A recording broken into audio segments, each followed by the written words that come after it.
Vinayak classes Prayagraj के YouTube channel पर मैं दीप्ति सिंह आप सभी का हार्दिक स्वागत करती हूं। तो जैसा कि आप सभी को पता है कि हमारी सीटेट की क्लास लगातार चल रही है।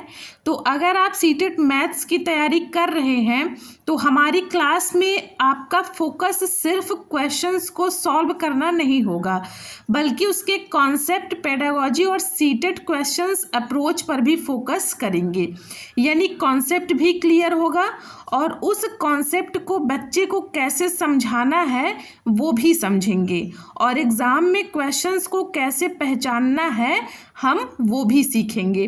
तो चलिए बिना देर किए हुए हम अपने आज के क्लास की शुरुआत करते हैं। तो आज की क्लास का ये रहा हम लोगों का पहला प्रश्न। तो पहला प्रश्न क्या कह रहा है? कह रहा है कि एक आयत की लंबाई 12 सेंटीमीटर और चौड़ाई 8 सेंटीमीटर है। यदि लंबाई 3 सेंटीमीटर बढ़ा दी जाए और चौड़ाई 3 सेंटीमीटर घटा दी जाए तो नया परिमाप क्या होगा? अब यहाँ से देखिए, अब सबसे पहले हम यहाँ एक आयत बना लेते हैं। ये देखिए, ये हमने एक आयत बना लिया। ये ए है, ये बी है, ये सी है और ये डी है। सबसे पहले हमसे प्रश्न में कह रहा है कि आयत की लंबाई 12 सेंटीमीटर है। यानी आयत की लंबाई जो है वो 12 सेंटीमीटर है और चौड़ाई कह रहा है चौड़ाई 8 सेंटीमीटर है।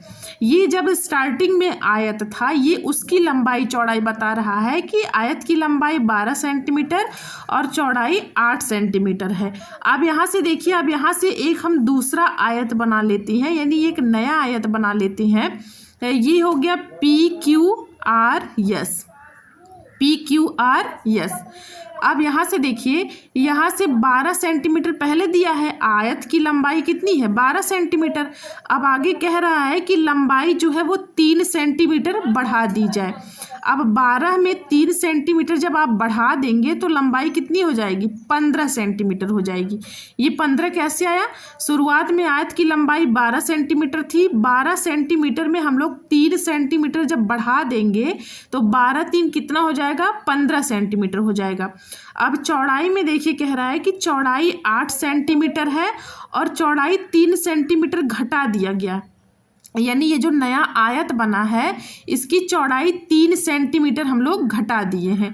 तो अब पहले 8 सेंटीमीटर था शुरुआत में, जब 3 सेंटीमीटर घटाए हैं तो चौड़ाई कितनी आ जाएगी? 5 सेंटीमीटर आ जाएगी। यानी नए आयत की चौड़ाई हमारे पास आ गई 5 सेंटीमीटर।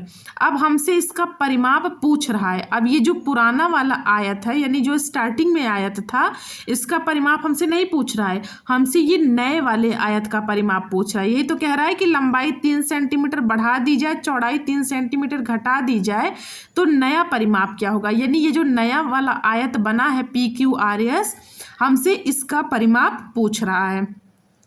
तो आयत का परिमाप बराबर क्या होता है? आयत का परिमाप बराबर 2 ब्रैकेट में लंबाई प्लस चौड़ाई, ये आयत का परिमाप होता है। तो अब यहाँ से देखिए, ये 2 तो ऐसे ही लिख लेंगे। अब लंबाई, लंबाई यहाँ से देखिए ये 12, अब हम लोग लंबाई नहीं लिखेंगे, हम लोग लंबाई कितना लिखेंगे? 15 सेंटीमीटर लिखेंगे। 15 सेंटीमीटर कैसे लिखेंगे ये चीज़ तो आपको पता होगा, क्योंकि यहाँ देखिए 3 सेंटीमीटर हम लोग आयत की लंबाई को बढ़ाए हुए हैं। अब प्लस चौड़ाई कितना लिखेंगे? चौड़ाई यहाँ से 8 सेंटीमीटर नहीं लिखेंगे, चौड़ाई हम 5 सेंटीमीटर लिखेंगे, क्योंकि नए आयत की चौड़ाई कितनी है? 5 सेंटीमीटर। तो अब यहाँ से ये हो गया 2 गुणा, यहाँ गुणे का निशान है, 15 5 कितना हो गया? 20 हो गया। अब यहाँ से देखिए 20 दूना के 40 सेंटीमीटर। यानी जो आयत का परिमाप है, नए आयत का परिमाप, वो कितना हो जाएगा? 40 सेंटीमीटर। तो 40 सेंटीमीटर किस ऑप्शन में है? ऑप्शन बी में, यानी ऑप्शन बी हमारा जवाब बिल्कुल सही हो जाएगा। अगले प्रश्न पर चलते हैं, प्रश्न संख्या 2 पर। कह रहा है कि एक वर्ग और आयत का परिमाप समान है। वर्ग की भुजा 6 सेंटीमीटर है और आयत की लंबाई 8 सेंटीमीटर है। तो आयत की चौड़ाई ज्ञात कीजिए। अब यहाँ से देखिए, सबसे पहले हम क्या करेंगे? सबसे पहले वर्ग का परिमाप देखते हैं। सबसे पहले क्या देखते हैं? सबसे पहले वर्ग का परिमाप। तो वर्ग का परिमाप बराबर क्या होता है? फॉर्मूला क्या होता है? 4 गुणे भुजा। 4 गुणे भुजा। यह वर्ग का परिमाप बराबर 4 गुणे भुजा, ये हमारा फॉर्मूला होता है। तो अब यहाँ से देखिए ये 4 तो ऐसे ही लिखेंगे गुणे भुजा। भुजा यहाँ से देखिए कह रहा है कि वर्ग की भुजा 6 सेंटीमीटर है। तो भुजा जब 6 सेंटीमीटर है तो यहाँ 6 रख देंगे तो 6 चौके कितना हो गया 24 सेंटीमीटर। यानी वर्ग का परिमाप हमारे पास निकल कर कितना आ गया 24 सेंटीमीटर। अब आगे आयत का परिमाप देखते हैं। वर्ग का परिमाप तो निकल गया, अब यहाँ से आयत का परिमाप निकाल लेते हैं। आयत का परिमाप, तो आयत का परिमाप बराबर फॉर्मूला क्या होता है 2 और ब्रैकेट में लंबाई प्लस चौड़ाई। ये फॉर्मूला तो आप सभी को पता होगा। अब यहाँ से देखिए ये 2 तो ऐसे ही लिख लेंगे।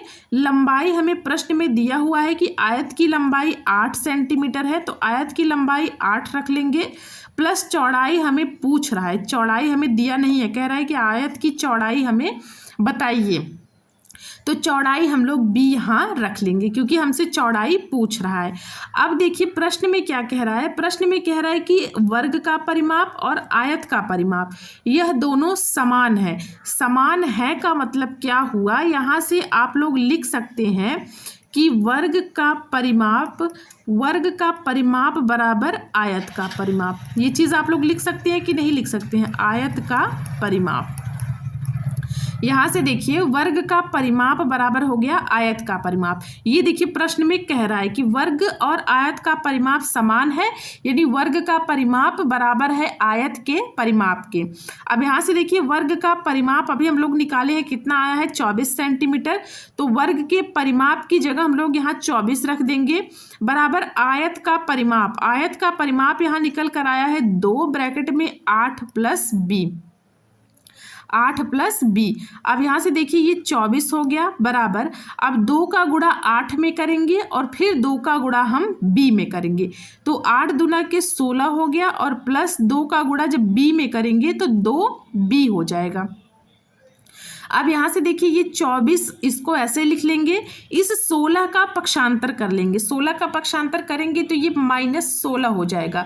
यहाँ देखिए 2b और प्लस 16 है ना, तो 16 का पक्षांतर जब 24 की तरफ करेंगे तो यह 16 जो है वो माइनस में हो जाएगा बराबर, इधर 2b बचेगा तो बराबर 2b हम लोग लिख लेंगे। अब 24 में से जब 16 निकालेंगे तो कितना बचेगा 8 बचेगा, 8 बराबर 2b हो जाएगा। अब यहाँ से देखिए ये 8 तो है ही, अब इस 2 का पक्षांतर 8 की तरफ करेंगे तो 2b के साथ गुणे में है, इसका पक्षांतर जब करेंगे तो ये भाग हो जाएगा। तो 8/2 बराबर कितना हो जाएगा b, और b बराबर कितना हो जाएगा 2 चौके 8। ये देखिए 2 चौके 8, तो b बराबर कितना आ गया 4 सेंटीमीटर। यानी आयत की चौड़ाई यहाँ देखिए b हम लोग दिए थे तो b की वैल्यू आ गई है 4 सेंटीमीटर, यानी आयत की चौड़ाई हमारे पास कितनी आ गई 4 सेंटीमीटर। तो 4 सेंटीमीटर किस ऑप्शन में है, ऑप्शन बी में, यानी ऑप्शन बी हमारा बिल्कुल सही जवाब हो जाएगा। अगले प्रश्न पर चलते हैं, प्रश्न संख्या 3 पर। 3 देखिए क्या कह रहा है। कह रहा है कि गणित प्रयोगशाला विधि किस सिद्धांत पर आधारित है। ए कह रहा है कि रटने की प्रवृत्ति और अमूर्त से मूर्त की ओर, बी कह रहा है केवल शिक्षक के व्याख्यान पर, सी कह रहा है करके सीखना और मूर्त से अमूर्त की ओर, और ऑप्शन डी कह रहा है निष्क्रिय श्रवण और याद करने पर। इसका जवाब आप लोग दीजिएगा। तो सबसे पहले हम लोग ऑप्शन ए की बात करते हैं। अब ऑप्शन ए कह रहा है कि रटने की प्रवृत्ति और अमूर्त से मूर्त की ओर। अब यहाँ से देखिए यह एक पारंपरिक और दोषपूर्ण तरीका है। ये जो रटने की प्रवृत्ति और अमूर्त से मूर्त की ओर है, यह एक पारंपरिक और दोषपूर्ण तरीका है। गणित में रटना सहायक नहीं होता। गणित में अगर आप रटना प्रारंभ कर दें तो गणित जो है वो रटने वाली विषय नहीं है। और बात करें अमूर्त से मूर्त की ओर, यहाँ देखिए ये कह रहा है ना कि अमूर्त से मूर्त की ओर जाना, तो यह बच्चों के लिए कठिन होता है। बच्चों जब प्राइमरी स्कूल में आप पढ़ा रहे हैं तो प्राइमरी स्कूल के बच्चे छोटे होते हैं, उन्हें आप जब डायरेक्ट अमूर्त चीज़ें दिखा देंगे, अमूर्त का मतलब जो हमें दिखाई न दे, तो बच्चे जो है चीज़ों को समझ नहीं पाते हैं, उन्हें समझने में कठिनाई होती है। जब हम बच्चों के सामने सबसे पहले मूर्त चीज़ें लेकर आएंगे तब बच्चे जो है वो जल्दी सीखना भी प्रारंभ कर देंगे और उनका सीखने में इंटरेस्ट भी बढ़ेगा। तो प्राइमरी स्तर पर मूर्त से अमूर्त की ओर चला जाता है, ना कि अमूर्त से मूर्त की ओर। और यहाँ देखिए ये रटने की प्रवृत्ति बता रहा है, तो रटना तो बिल्कुल नहीं है, यानी ये जो आधुनिक शिक्षा प्रणाली है वो भी रटने को बढ़ावा नहीं देता है, रटने का विरोध करता है। तो ऑप्शन ए हमारा गलत हो गया। अब ऑप्शन बी की बात करें, केवल शिक्षक के व्याख्यान विधि पर। अब यहाँ देखिए ये केवल ही निगेटिव वर्ड है और कह रहा है कि शिक्षक के व्याख्यान विधि पर। अब व्याख्यान विधि क्या कहता है? व्याख्यान विधि ये कह रहा है कि सिर्फ शिक्षक ही बोल रहा है, बच्चे निष्क्रिय हैं, यानी बच्चे जो है वह चुपचाप सुन रहे हैं और शिक्षक अपना लेक्चर दे रहा है। तो यह शिक्षक केंद्रित विधि हो जाती है। प्राइमरी स्तर पर शिक्षक केंद्रित विधि नहीं, हमें बाल केंद्रित विधि होनी चाहिए, यानी प्रयोगशाला विधि और छात्र केंद्रित विधि हो तो वह ठीक होती है, यानी शिक्षक केंद्रित विधि जो है वह सही नहीं होती है। और व्याख्यान विधि का मतलब है वही कि मतलब शिक्षक अपना लेक्चर सुनाते जाए और बच्चे निष्क्रिय होकर सुनते रहें, यानी बच्चे भी तो उसमें शामिल होंगे। अगर आप क्लास में पढ़ा रहे हैं, आप सिर्फ अपना ही लेक्चर सुना रहे हैं, बच्चों को वो मौका ही नहीं दे रहे हैं कि बच्चे भी कुछ अपनी बात कहें, तो यह विधि शिक्षा के दृष्टिकोण से ठीक नहीं होती है। तो ऑप्शन बी भी हमारा गलत हो गया। अब ऑप्शन सी की बात करें, कह रहा है करके सीखना और मूर्त से अमूर्त की ओर। अब यहाँ से देखिए ये करके सीखना और मूर्त से अमूर्त की ओर, ये दोनों चीज़ें पॉजिटिव हैं। पॉजिटिव कैसे हैं? गणित प्रयोगशाला में छात्र जो है वो स्वयं विभिन्न उपकरणों, आकृतियों और मॉडलों को छूकर, जैसे आप प्रयोगशाला विधि में गए तो वहाँ पर मॉडल रखे होते हैं, उपकरण रखे होते हैं, तो इन सभी चीज़ों को, आकृतियाँ रखी होती हैं, तो बच्चे इन सभी मॉडल, आकृतियाँ, उपकरण, इन सब मूर्त वस्तुओं को छूते हैं और उनका प्रयोग गणित के कठिन नियमों यानी अमूर्त की तरफ जाते हैं। जब आप बच्चों को मूर्त चीज़ें दिखाएं, मूर्त का मतलब क्या होता है कि जो चीज़ें हमें दिखाई दें, तो ये मॉडल हो गया, उपकरण हो गया, आकृतियाँ हो गई, तो ये सब चीज़ें जब गणित प्रयोगशाला में आप लोग जाएंगे तो बच्चे वो चीज़ देखेंगे और उसको देखने के बाद वो गणित के कठिन नियम का मतलब जो अमूर्त विचार हैं, जो चीज़ हमें दिखाई नहीं दे रही हैं, वह जो है उनको समझते हैं। तो यह पूरी तरह से व्यवहारिक और करके सीखने पर आधारित हो जाता है। जब आप लोग बच्चे को प्रयोगशाला में लेके जाएंगे, जब वो चीज़ों को देखेंगे तो वो करके ही तो सीखेंगे, यानी डूइंग बाय लर्निंग। तो करके सीखना और मूर्त से अमूर्त की ओर, यानी पहले हम लोग बच्चे को चीज़ों को दिखाएंगे, उसके बाद उन्हें अमूर्त की तरफ ले जाएंगे। तो करके सीखना और मूर्त से अमूर्त की ओर, यह जो है सबसे अच्छी विधि मानी जाती है गणित प्रयोगशाला के लिए। तो ऑप्शन सी हमारा बिल्कुल सही जवाब हो जाएगा। अब ऑप्शन डी की बात करें, कह रहा है कि निष्क्रिय श्रवण और याद करने पर। याद करना मतलब हो गया रटना। अब निष्क्रिय श्रवण क्या है? यह भी एक व्याख्यान विधि है, जैसे यह व्याख्यान विधि को बढ़ावा देती है। अब व्याख्यान विधि की विशेषता कैसी हुई? यहाँ देखिए, यहाँ छात्र जो है सिर्फ सुन रहे हैं, यानी छात्र निष्क्रिय है और शिक्षक केवल सक्रिय है, यानी शिक्षक अपनी बात बोलता जा रहा है, लेक्चर देते जा रहा है, बच्चा निष्क्रिय होकर सिर्फ उसे सुन रहा है। इसमें छात्र सक्रिय नहीं होते हैं, छात्र निष्क्रिय होते हैं, इसलिए यह ऑप्शन डी भी गलत हो गया। और यहाँ देखिए सबसे पहले याद करने पर, यानी यह रटने को बढ़ावा दे रहा है। तो आधुनिक शिक्षा प्रणाली जो है वो रटने का विरोध करती है।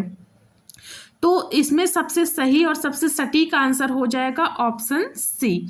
चलिए अगले प्रश्न पर चलते हैं, प्रश्न संख्या 4 पर। 4 क्या कह रहा है? कह रहा है कि अज्ञात से अज्ञात की ओर तथा खंड से पूर्ण की ओर चलने वाली विधि कौन सी है? विश्लेषणात्मक विधि, प्रयोगशाला विधि, संश्लेषण विधि या समस्या समाधान विधि। अब यहाँ से सबसे पहले विश्लेषणात्मक विधि की बात कर लेते हैं। तो विश्लेषणात्मक विधि का मुख्य अर्थ क्या है? इसका मुख्य अर्थ है किसी भी बड़ी समस्या को छोटे छोटे टुकड़ों में तोड़ना, यानी किसी बड़ी समस्या को छोटे भागों में तोड़ना विश्लेषणात्मक विधि का मुख्य अर्थ हो जाता है। इसका शिक्षण सूत्र क्या है? इसका शिक्षण सूत्र है अज्ञात से ज्ञात की ओर। इसका शिक्षण सूत्र क्या है? अज्ञात से ज्ञात की ओर, अज्ञात से ज्ञात की ओर। और यहाँ देखिए प्रश्न में हमसे कह रहा है कि ज्ञात से अज्ञात की ओर, और विश्लेषणात्मक विधि का शिक्षण सूत्र है अज्ञात से ज्ञात की ओर। यहाँ ये खंड से पूर्ण दिया हुआ है और इसका होता है पूर्ण से खंड की ओर, तो ये तो ऑप्शन वैसे भी नहीं होगा क्योंकि इसका शिक्षण सूत्र ही नहीं मिल रहा है। और ये कार्य प्रणाली क्या होती है इसकी? यह संश्लेषण विधि के बिल्कुल विपरीत काम करती है। ये जो विश्लेषणात्मक विधि है, ये जो संश्लेषण विधि है, इसके विपरीत काम करती है। और इसका उपयोग हम कहाँ करते हैं कि कठिन और जटिल समस्याओं का मूल कारण खोजने में। ये अज्ञात से ज्ञात की ओर जब है, पूर्ण से खंड की ओर है, तो इसका उपयोग हम कहाँ करेंगे? कठिन और जटिल समस्याओं का मूल कारण खोजने में, यानी यह कठिन और जटिल समस्याओं के लिए जानी जाती है। इसका लाभ क्या होता है? तो इसका लाभ ये होता है कि इससे जो है इसमें बच्चों में खोजी प्रवृत्ति का विकास होता है। तो जब हम कठिन और जटिल समस्याओं का मूल कारण खोजते हैं तब उसमें हम विश्लेषणात्मक विधि का प्रयोग करते हैं। और इसका शिक्षण सूत्र जब अज्ञात से ज्ञात की तरफ है, और यहाँ देखिए प्रश्न में हमसे कह रहा है कि ज्ञात से अज्ञात की ओर, तो ऑप्शन ए तो हमारा शिक्षण सूत्र से ही गलत हो गया। अब ऑप्शन बी की बात करते हैं प्रयोगशाला विधि। तो इस विधि में विद्यार्थी जो है वो स्वयं विज्ञान या गणित की प्रयोगशाला में उपकरणों, सामग्रियों, जैसे उपकरण हो गया, सामग्रियों और प्रयोगों के माध्यम से खुद सीखता है। सामग्री हो गई जिसको आप टीएलएम कहते हैं, तो प्रयोगों के माध्यम से इसमें वो खुद सीखता है। प्रयोगशाला विधि में करके सीखने पर यह जोर देता है। प्रयोगशाला विधि जो होती है यह व्यवहारिक और करके सीखने पर आधारित होती है। इसमें जो है प्रयोगशाला में जब बच्चे जाते हैं तो इसमें उपकरण होता है, सामग्रियां होती हैं जो प्रैक्टिकल में हम लोग प्रयोग करते हैं प्रयोगों के माध्यम से, तो इसमें बच्चा करके सीखता है। यह पूरी तरह से व्यवहारिक और करके सीखने पर आधारित होती है। यह मूर्त से अमूर्त की तरफ चलती है। तो ऑप्शन बी भी हमारा गलत हो गया क्योंकि हमसे प्रश्न में ज्ञात से अज्ञात और खंड से पूर्ण की तरफ पूछा है। अब बात करते हैं संश्लेषण विधि की। तो संश्लेषण विधि का शाब्दिक अर्थ क्या होता है? जोड़ना या इकट्ठा करना। संश्लेषण विधि का शाब्दिक अर्थ क्या होता है? जोड़ना या इकट्ठा करना, या इकट्ठा करना। अब इस विधि में क्या होता है कि इस विधि में जो जानकारियां पहले से ज्ञात होती है या जो छोटे छोटे खंड में होती हैं उन्हें आपस में जोड़कर एक मुख्य तार्किक निष्कर्ष निकाला जाता है। जो जानकारियां पहले से ज्ञात होती हैं, ये देखिए कह रहा है ना कि ज्ञात से अज्ञात की ओर, तो वही चीज़ है संश्लेषण विधि में कि जो जानकारियां पहले से ज्ञात होती हैं या जो छोटे छोटे खंड में होती हैं उन्हें आपस में जोड़कर एक मुख्य तार्किक निष्कर्ष निकाला जाता है। इसी कारण से यह विधि ज्ञात से अज्ञात की ओर चलती है, यानी खंड से पूर्ण की ओर। खंड से पूर्ण की ओर का क्या मतलब कि जो जानकारियां पहले छोटे छोटे खंड में होती हैं बाद में उन्हें सब आपस में जोड़कर एक मुख्य तार्किक निष्कर्ष निकाला जाता है। तो संश्लेषण विधि जो है वो ज्ञात से अज्ञात की ओर चलती है तथा खंड से पूर्ण की ओर चलती है। तो संश्लेषण विधि हमारा सबसे सही आंसर हो जाएगा क्योंकि इसका शिक्षण सूत्र ही है ज्ञात से अज्ञात की ओर और खंड से पूर्ण की ओर। और संश्लेषण विधि का शाब्दिक अर्थ होता है जोड़ना या इकट्ठा करना। अब यहाँ से देखिए समस्या समाधान विधि कह रहा है, तो समस्या समाधान विधि यह एक वास्तविक या काल्पनिक समस्या प्रस्तुत की जाती है। इस विधि से बच्चों में एक वास्तविक या काल्पनिक समस्या प्रस्तुत की जाती है। इसमें छात्र अपने पूर्व ज्ञान, तार्किक चिंतन और मानसिक क्षमताओं का उपयोग करके उस समस्या का हल ढूंढते हैं। इसमें बच्चे को समस्या आप दे दीजिए, वो अपने तार्किक चिंतन से, पूर्व ज्ञान से और अपनी मानसिक क्षमताओं का उपयोग करके उस समस्या का हल वो ढूंढ लेते हैं। इससे क्या होता है, इससे वैज्ञानिक दृष्टिकोण का विकास होता है। तो यहाँ तो इस प्रश्न के हिसाब से ऑप्शन डी तो होगा नहीं, क्योंकि यहाँ प्रश्न में कह रहा है कि शिक्षण सूत्र ज्ञात से अज्ञात की ओर का पालन करे और खंड से पूर्ण की ओर सिद्धांत पर ये काम करे। तो ये दोनों काम तो ये संश्लेषण विधि ही करती है, यानी ऑप्शन सी हमारा बिल्कुल सही जवाब हो जाएगा। चलिए प्रश्न संख्या 5 पर चलते हैं। कह रहा है कि एक टंकी में 3 लीटर 250 मिलीलीटर पानी है। यदि इस मात्रा को केवल मिलीलीटर में व्यक्त किया जाए तो कितने मिलीलीटर पानी होगा। अब यहाँ से देखिए, सबसे पहले आप लोगों को पता होगा कि 1 लीटर बराबर 1000 मिलीलीटर होता है। 1 लीटर बराबर 1000 मिलीलीटर, ये चीज़ें तो आप सभी को पता होंगी कि 1 लीटर बराबर 1000 मिलीलीटर। तो अब यहाँ से देखिए प्रश्न में कह रहा है कि 3 लीटर, बाकी ये 250 मिलीलीटर तो है ही, यही 3 लीटर को हम लोग मिलीलीटर में बदल दें तो कितने मिलीलीटर पानी आएगा इसमें, वो चीज़ हमें पता चल जाएगी। तो अब यहाँ से देखिए 3 लीटर बराबर हम लोग अगर निकालें, 3 लीटर को मिलीलीटर में बदलें तो 1 लीटर बराबर 1000 मिलीलीटर, तो 3 लीटर बराबर कितना हो जाएगा, 3 गुणे 1000 मिलीलीटर। ये कैसे आया आप सभी को पता चला कि नहीं चला। यहाँ से देखिए 1 लीटर बराबर 1000 मिलीलीटर, तो 3 लीटर बराबर हो जाएगा 3 गुणे 1000, यानी ये 3000 मिलीलीटर हो जाएगा। 3 लीटर में कितने मिलीलीटर होगा, 3000 मिलीलीटर।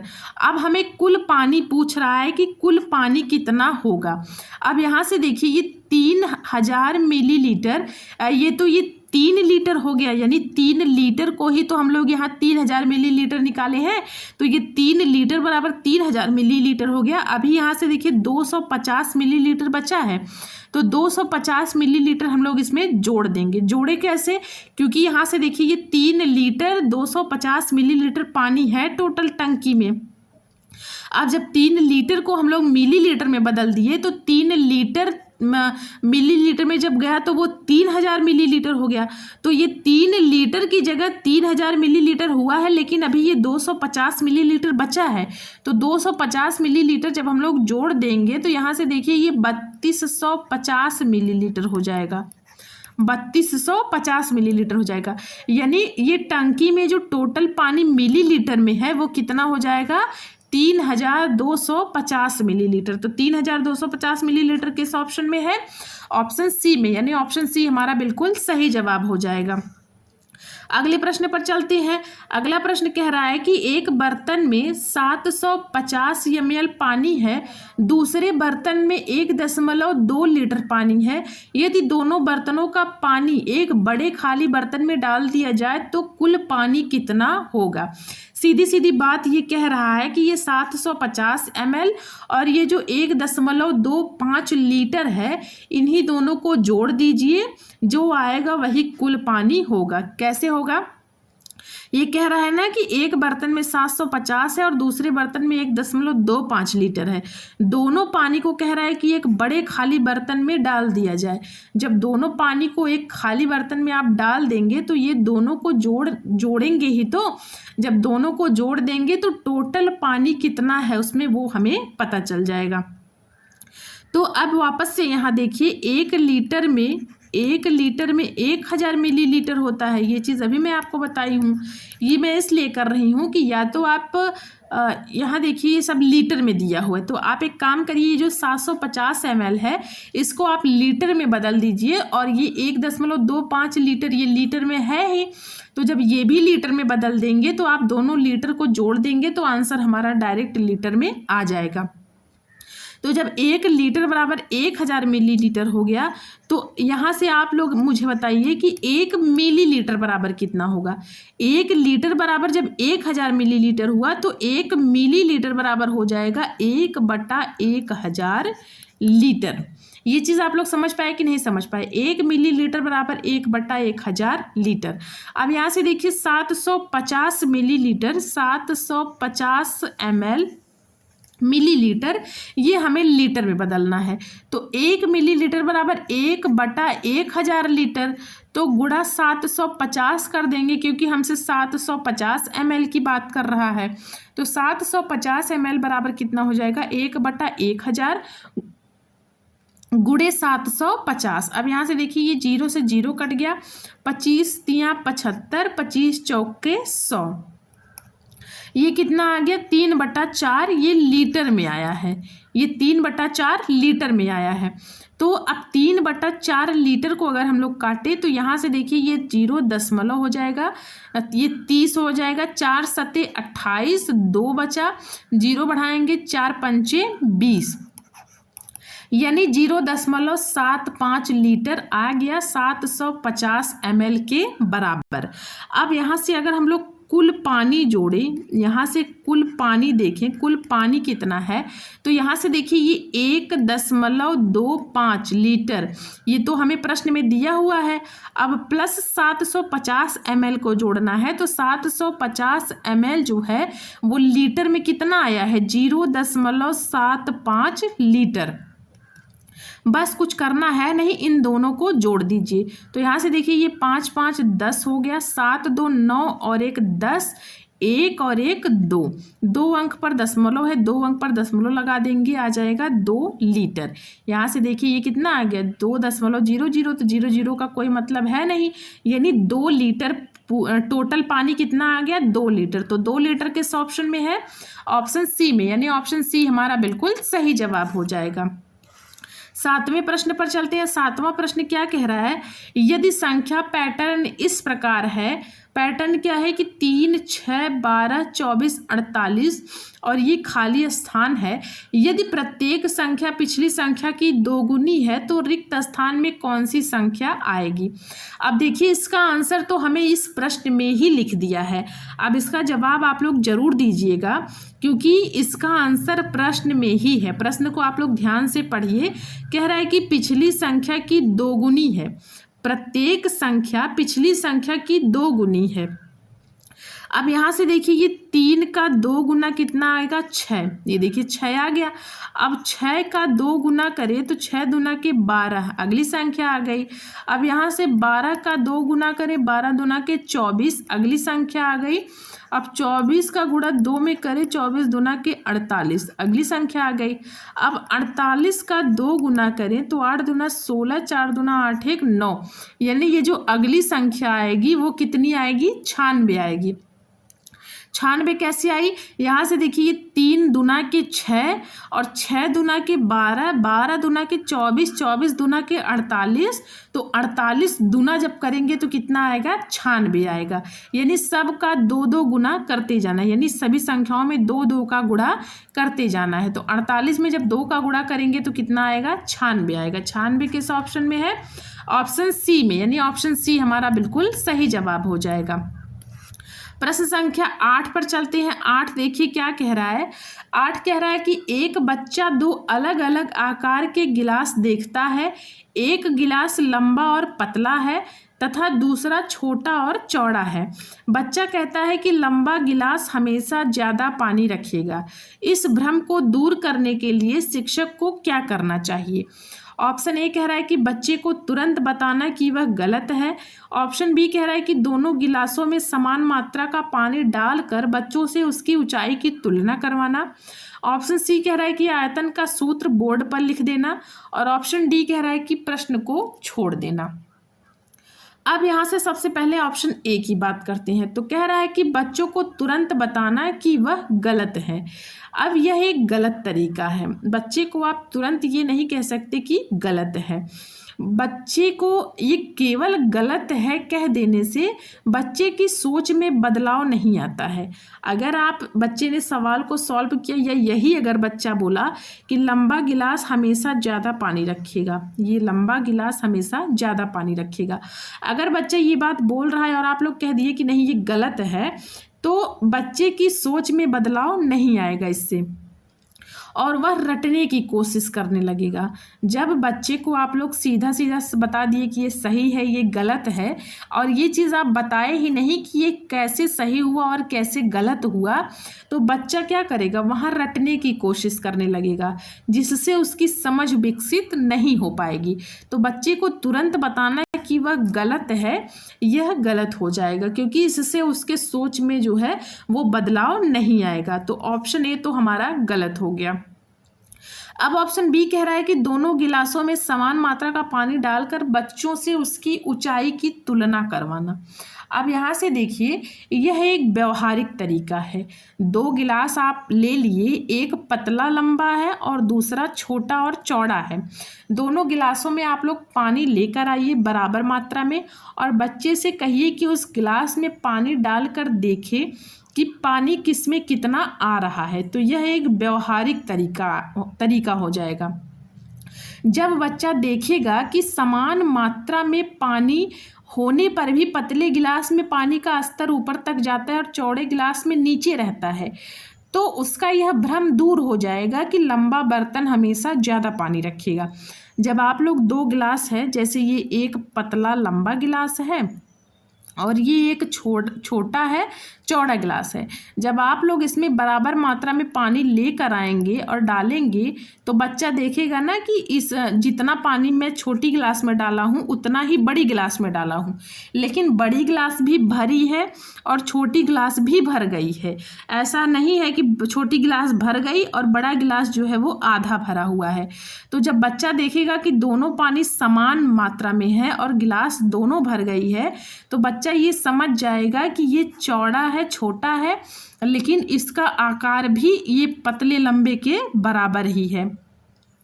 तो इससे बच्चा ये समझ जाएगा कि मतलब उसका भ्रम ये दूर हो जाएगा कि लंबा बर्तन जो है वो हमेशा पानी रखेगा, ये चीज़ गलत है। छोटा बर्तन भी लंबे के जितना पानी रख सकता है यदि वह चौड़ा हो तो ऑप्शन बी तो हमारा बिल्कुल सही हो गया, क्योंकि यह एक व्यवहारिक तरीका भी है।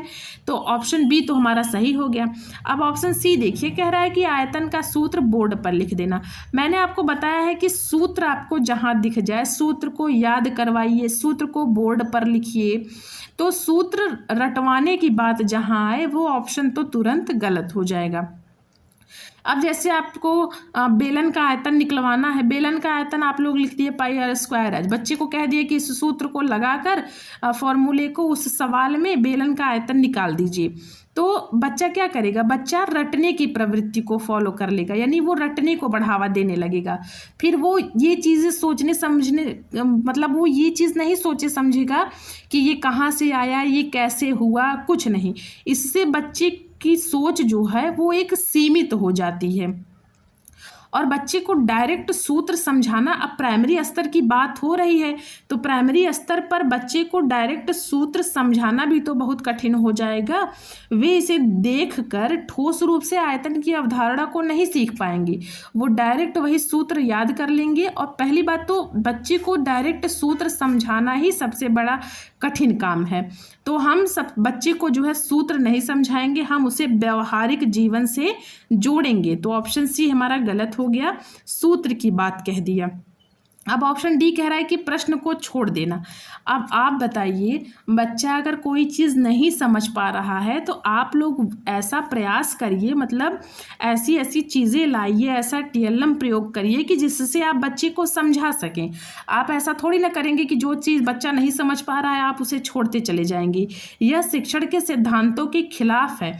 यदि किसी भी प्रश्न को छोड़ देना या बच्चे के मन की भ्रांतियों और गलत अवधारणाओं को नज़रअंदाज करना, यह शिक्षण के सिद्धांतों के खिलाफ है। तो ऑप्शन डी भी हमारा गलत हो गया। सबसे सही और सबसे सटीक आंसर कौन हो जाएगा, ऑप्शन बी हो जाएगा। चलिए प्रश्न संख्या 9 पर चलते हैं। कह रहा है कि दी गई श्रृंखला में अगला पद क्या होगा। संख्या कौन सी है, 2, 6, 12, 20 और 30। ये अगली संख्या हमसे पूछ रहा है। अब यहाँ से देखिए, ये यहाँ देखिए कौन सा नियम लग रहा है। अब यहाँ से 2 है तो 2 में अगर हम लोग +4 कर दें तो कितना आ जाएगा, 6 आ जाएगा। तो 2 में जब +4 किए तो 6 आ गया। अब 6 में कितना जोड़े कि 12 आ जाए, तो 6 में अगर हम लोग 6 जोड़ देंगे तो कितना आ जाएगा, 12 आ जाएगा। अब यहाँ से देखिए 12 में कितना जोड़ दें कि 20 आ जाए, तो 12 में 8 जोड़ देंगे तो कितना आ जाएगा, 20 आ जाएगा।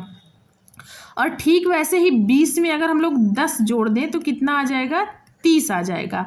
अब आगे पूछ रहा है कि 30 में क्या जोड़ें कि आगे हमें कौन सी संख्या मिलेगी, यही हमसे पूछ रहा है। अब यहाँ से देखिए ये जो जोड़ने वाली संख्या है 4, 6, 8, 10, यानी यहाँ 12 होगा। 12 कैसे हुआ, यहाँ देखिए 2 में हम लोग 4 जोड़े तो 6 आया, 4 के बाद 6, यहाँ देखिए 4, 6, 8, 10, 12, ये 2 2 पर गैप वाली संख्याएं जुड़ रही हैं।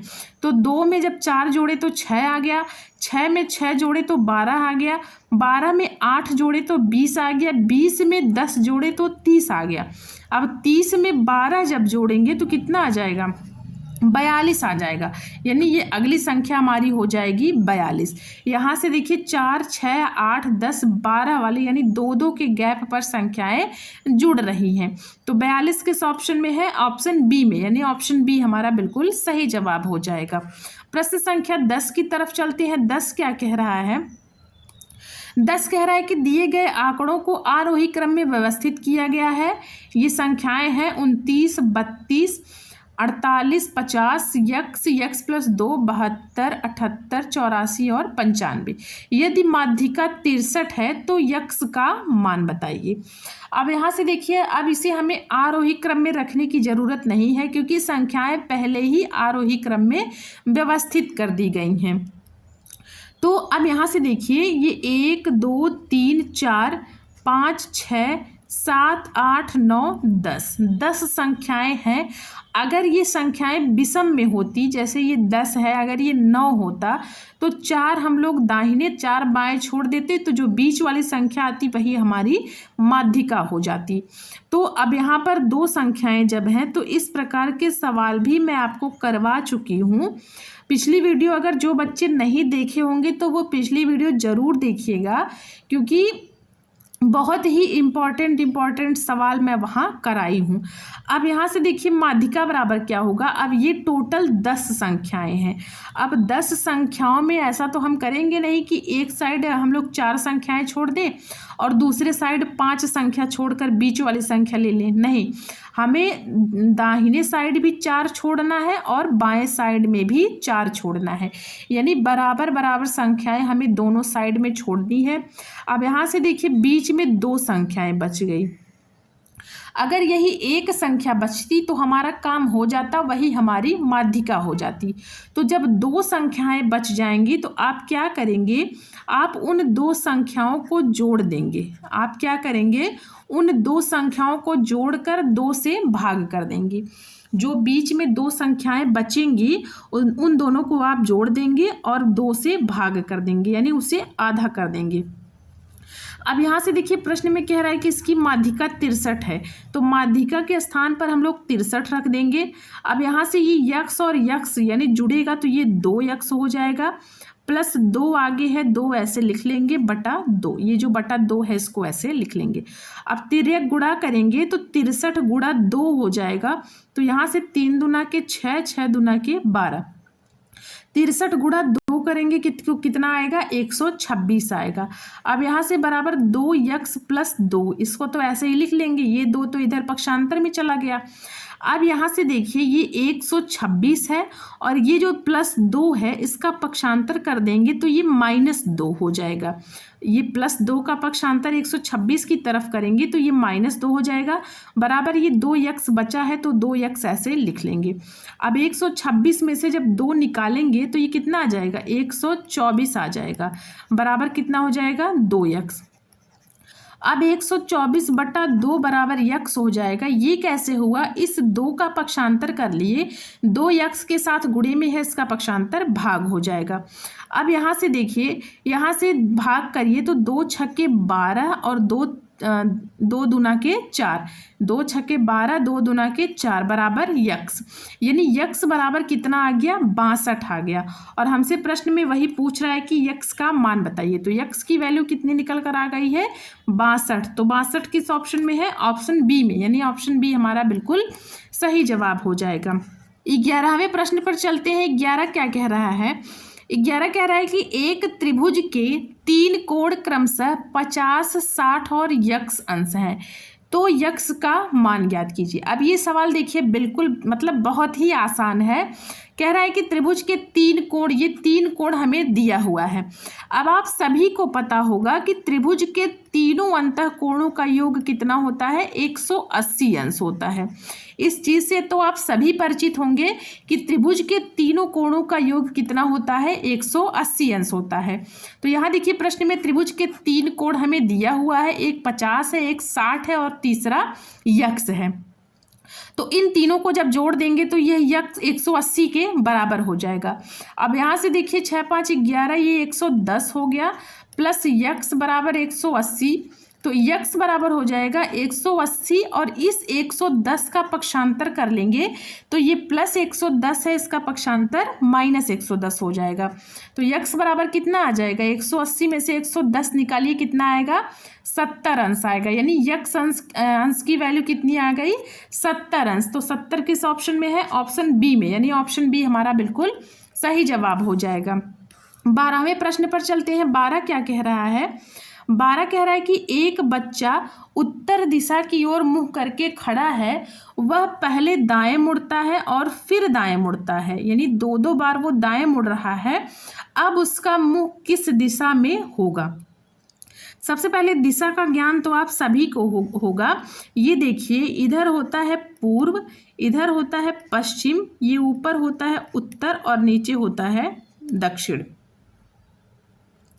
अब हमसे प्रश्न में कह रहा है कि एक बच्चा है जो उत्तर दिशा की तरफ मुंह करके खड़ा है, यानी वो बच्चा यहाँ खड़ा है, उत्तर दिशा की तरफ वो मुंह किया हुआ है। ये देखिए, ये बच्चा खड़ा है उत्तर दिशा की तरफ। अब कह रहा है कि वो अपने दाएं मुड़ता है। ये बच्चा जब उत्तर की तरफ मुंह करके खड़ा है तो ये इधर वाला इसका दायां भाग हो जाएगा और इस साइड ये बायां भाग हो जाएगा। तो जब वो अपने दाएं मुड़ रहा है तो दाएं मुड़ेगा तो वो कहाँ आ जाएगा? पूरब दिशा में आ जाएगा। अब वो यहाँ खड़ा हो गया पूरब दिशा में। वो कहाँ खड़ा हो गया? यहाँ वो पूरब दिशा में खड़ा हो गया। अब जब पूरब दिशा में खड़ा हुआ तो उसका दाहिना देखिए इस साइड है और बायां उत्तर दिशा की साइड में है। वो दाहिने मुड़ा है, पूरब आ गया। अब जब पूरब खड़ा है तो फिर उसका दाहिने ये दक्षिण दिशा की तरफ है। ये कह रहा है ना कि फिर से दाएं मुड़ रहा है, तो उसका दायां जो है वो दक्षिण की तरफ है और बायां उत्तर की तरफ है। तो जब वो फिर से दाहिने मुड़ेगा तो वो कहाँ आ गया? दक्षिण की तरफ आ गया। तो अब पूछ रहा है कि उसका मुंह किस दिशा में है? तो दक्षिण दिशा में है। दक्षिण दिशा में कैसे है? यहाँ देखिए, सबसे पहले कह रहा है कि वो उत्तर में खड़ा है, यहाँ उत्तर में खड़ा है। जब वो अपने दाएं मुड़ा तो वो पूरब गया, जब वो दाएं मुड़ा तो पूरब गया। अब पूरब से भी जब वो फिर से दाएं मुड़ा तो वो कहाँ चला गया? दक्षिण में चला गया। वो कहाँ चला गया? दक्षिण में चला गया। तो वही कह रहा है कि अब उसका मुंह किस दिशा में है? तो वो अब उसका मुंह अब किस दिशा में है? दक्षिण दिशा में है। तो यानी दक्षिण हमारा आंसर बिल्कुल सही हो जाएगा। 13वें प्रश्न पर चलते हैं। 13वां क्या कह रहा है?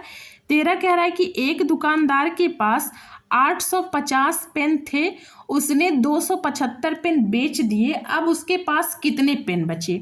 अब ये देखिए, ये भी बहुत आसान सवाल है। आसान कैसे? कह रहा है कि दुकानदार के पास 850 पेन थे, उसने 275 बेच दिए। बेच दिए का मतलब 275 माइनस हो गया। माइनस कैसे हुआ? टोटल जैसे दुकानदार के पास 850 पेन था, अब 850 में से उसने 275 बेच दिए, यानी 850 में से अब 275 कम हो गया ना। जब वो 275 पेन बेच दिया तो 850 में से 275 पेन निकल गया। तो अब जो पेन बचा है उसके पास वही हमसे पूछ रहा है। तो बस 850 में से 275 माइनस करिए, कितना आएगा? 10 में से 5 गया 5, यहाँ 4 बचा, 14 में से 7 गया 7, यहाँ 7 बचा और 5 2 7, यानी कितना आया? 575 पेन उसके पास शेष बचे। तो 575 किस ऑप्शन में है? ऑप्शन ए में, यानी ऑप्शन ए हमारा बिल्कुल सही जवाब हो जाएगा। 14 नंबर क्या कह रहा है? कह रहा है कि एक रिबन की लंबाई 3 मीटर 50 सेंटीमीटर है, दूसरे रिबन की लंबाई 2 मीटर 75 सेंटीमीटर है, तो दोनों की कुल लंबाई कितनी होगी? अब सबसे पहले ये मीटर वाली लंबाई, ये 3 मीटर और ये जो 2 मीटर है, इसको अभी हम लोग फिलहाल के लिए छोड़ देते हैं। अभी हम लोग यहाँ 50 सेंटीमीटर और प्लस 75 सेंटीमीटर को जोड़ लेते हैं।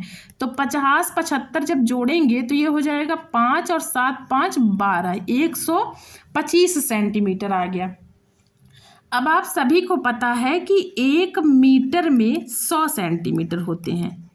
ये चीज़ आपको पता है कि नहीं पता है कि 1 मीटर में 100 सेंटीमीटर होते हैं। अब यहाँ से देखिए, ये जो 125 सेंटीमीटर है, इसको आप लोग 100 प्लस 25 लिख सकते हैं कि नहीं लिख सकते हैं? 100 प्लस 25 सेंटीमीटर होगा कि नहीं होगा? अब यहाँ से देखिए, 1 मीटर में जब 100 सेंटीमीटर होते हैं, तो यहाँ से ये 100 सेंटीमीटर जो है, इसकी जगह हम लोग 1 मीटर लिख सकते हैं कि नहीं लिख सकते हैं? जी, लिख सकते हैं। तो ये 100 की जगह 1 मीटर हो गया और 25 सेंटीमीटर इसको ऐसे लिख लेंगे। यानी ये जो 50 सेंटीमीटर और प्लस 75 सेंटीमीटर है, इसको हम लोग 1 मीटर और 25 सेंटीमीटर लिख सकते हैं। अब यहाँ से आप लोग ध्यान से देखिएगा, यहाँ से ये 3 मीटर ये बचा है और 2 मीटर ये बचा है, तो 3 और 2 कितना हो गया? 5 मीटर हो गया। 5 और यहाँ से 1 मीटर ये, तो ये टोटल कितना हो गया? 6 मीटर। और ये 25 सेंटीमीटर जो बचा है, तो वो 25 सेंटीमीटर हो जाएगा। यहाँ से देखिए, ये 3 मीटर है, तो 3 मीटर यहाँ से और 2 मीटर यहाँ से, तो ये 3 और 2 जुड़कर हुआ कितना? 5 मीटर। अब 5 मीटर ये 5 मीटर हो गया, और यहाँ से ये जो 50 और 75 को ये दोनों जब हम लोग जोड़े थे, तो 1 मीटर 25 सेंटीमीटर आया था। तो 5 मीटर में 1 मीटर जब और जोड़ देंगे तो ये 6 मीटर आ जाएगा, और ये 25 सेंटीमीटर है, तो ये 25 सेंटीमीटर ऐसे लिख देंगे। तो ये टोटल लंबाई, इसकी दोनों की कुल लंबाई पूछ रहा है, तो कुल लंबाई हो जाएगी 6 मीटर 25 सेंटीमीटर। तो 6 मीटर 25 सेंटीमीटर किस ऑप्शन में है? यहाँ देखिए, ये 6 मीटर 28 सेंटीमीटर है। आगे ऑप्शन में देखते हैं, 6 मीटर 15 6 5 4। तो यहाँ से एक चीज़ का यहाँ आप लोग ध्यान दीजिए कि यहाँ से ये जो 6 मीटर और 28 सेंटीमीटर है, यहाँ बेटा आप लोग 25 बना लीजिए, ये 25 सेंटीमीटर होगा। तो ये 6 मीटर 25 सेंटीमीटर, ऑप्शन ए हमारा बिल्कुल सही जवाब हो जाएगा। अगले प्रश्न पर चलते हैं। अगला प्रश्न क्या कह रहा है? प्रश्न संख्या 15 कह रहा है कि प्राथमिक स्तर पर गणित पढ़ाने का मुख्य उद्देश्य क्या होना चाहिए? ऑप्शन ए कह रहा है कि बच्चों को अधिक से अधिक सूत्र याद करवाना। ऑप्शन बी कह रहा है कि केवल परीक्षा में अच्छे अंक प्राप्त करवाना। ऑप्शन सी कह रहा है कि बच्चों में तार्किक सोच, समस्या समाधान और दैनिक जीवन में गणित के प्रयोग की क्षमता विकसित करना। ऑप्शन डी कह रहा है कि बच्चों को कठिन गणितीय शब्दावली याद करवाना। अब सबसे पहले ऑप्शन ए की बात करते हैं, तो कह रहा है कि बच्चों को अधिक से अधिक सूत्र याद करवाना। यहाँ देखिए, सूत्र याद करवाना यानी ये रटने की प्रवृत्ति को बढ़ावा दे रहा है। तो आधुनिक शिक्षा प्रणाली जो है वो रटने का कड़ा विरोध करती है। केवल सूत्र याद कर लेने से बच्चे की गणित की जो मूल अवधारणाएं हैं वो चीज़ बच्चे नहीं समझ पाते हैं। अगर आप बच्चे को डायरेक्ट सूत्र याद करवा लेंगे तो जो गणित की मूल अवधारणाएं होती हैं वो चीज़ बच्चे नहीं समझ पाते हैं। और आधुनिक शिक्षा प्रणाली जो है वो रटने को जो है रटने का विरोध करती है। तो ऑप्शन ए तो हमारा वैसे भी गलत हो गया। अब ऑप्शन बी की बात करते हैं, कह रहा है केवल परीक्षा में अच्छे अंक प्राप्त करवाना। अब शिक्षा का उद्देश्य ये थोड़ी ना होता है कि परीक्षा में आप जो है वो केवल परीक्षा को पास कर लें या अच्छे अंक लेकर चले आए, नहीं, यह बहुत ही संकुचित उद्देश्य है। इससे क्या होता है कि इससे बच्चे का जो है वो मानसिक विकास नहीं हो पाता है। तो केवल परीक्षा में अच्छे अंक प्राप्त करना ये गलत हो जाएगा, क्योंकि शिक्षा का उद्देश्य केवल परीक्षा पास करना या परीक्षा में अच्छे अंक लाना नहीं होता है, बल्कि शिक्षा का उद्देश्य क्या होता है कि बच्चे जो है तार्किक चिंतन करें, उनके मानसिक क्षमता का विकास हो और वो जो है रटंत प्रणाली को बढ़ावा न देकर वो समझने पर जोर दे। तो ये सब चीज़ें शिक्षा के उद्देश्य में आती हैं। तो केवल परीक्षा पास करना या अच्छे अंक लाना ये शिक्षा का उद्देश्य नहीं होता है। तो ऑप्शन बी भी हमारा गलत हो जाएगा। अब ऑप्शन सी की बात करें तो ऑप्शन सी कह रहा है कि बच्चों में तार्किक सोच, समस्या समाधान और दैनिक जीवन में गणित के प्रयोग की क्षमता का विकास करना। अब यहाँ से देखिए, गणित बच्चों को रटने की बजाय क्यों और कैसे सोचना सिखाता है। गणित जो है, अगर आप सवाल को सॉल्व कर रहे हैं तो क्यों और कैसे जरूर आएगा उसमें। इससे क्या होता है कि ये देखिए कह रहा है ना कि तार्किक सोच का विकास करता है, समस्या समाधान। जब बच्चों को असल जिंदगी में जब कोई चुनौतियां आती हैं तो वो इसे सुलझाने में मदद करता है। प्राथमिक स्तर पर गणित का उद्देश्य क्या होता है कि बच्चे जो है वो बाजार में जाएं तो सामान खरीद रहे हैं उसका मोल भाव कर सकें, समय देख सकें, अपने दैनिक जीवन में जो उनके चीज़ें हो रही हैं वो चीज़ वो समझ सकें।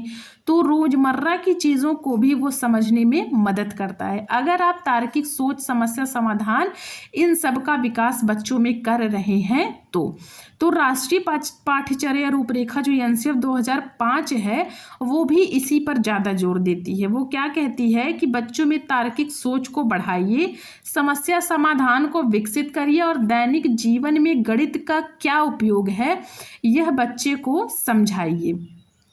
तो बच्चों को उन सभी चीज़ों को समझने के योग्य बनाती है। तो ऑप्शन सी हमारा बिल्कुल सही जवाब हो जाएगा। अब ऑप्शन डी देखिए, कह रहा है कि केवल कठिन गणितीय शब्दावली याद करवाना। तो ये तो रटने का विरोध करती है।